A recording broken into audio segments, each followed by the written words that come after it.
We're seeing the cut of the film that almost all audiences saw in 1950 when the film was released. But this is not the way that Sunset Boulevard originally began.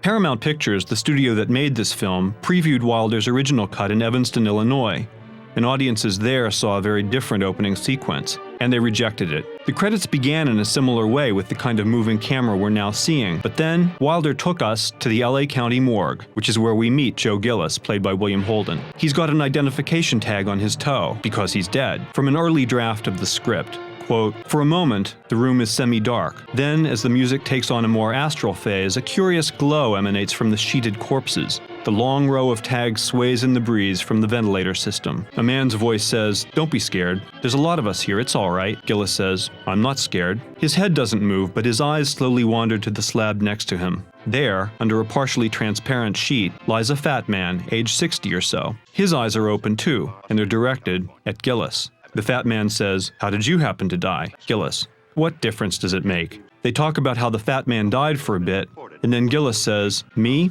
I drowned.' Then Wilder got even more morbid and risky. Quote, 'On a slab against the opposite wall lies a blond boy of 11, his swollen child's face also peering through a transparent sheet.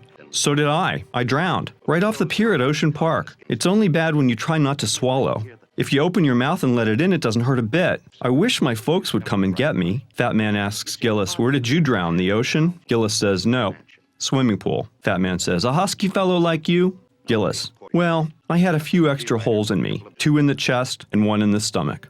So there they were in Evanston, Illinois, and the corpses started talking and the audience started laughing, derisively. Wilder was shocked and later said, 'I just sat there for a few minutes and then I left the theater. There were some steps leading down to the toilet. I sat there on the 3rd step. That was one of the black moments of my life. And a lady came down the steps who had also left the theater. As she passed me, she said, 'Have you ever seen shit like this in your life?' And I said, 'Never.'" So Wilder reshot the opening sequence.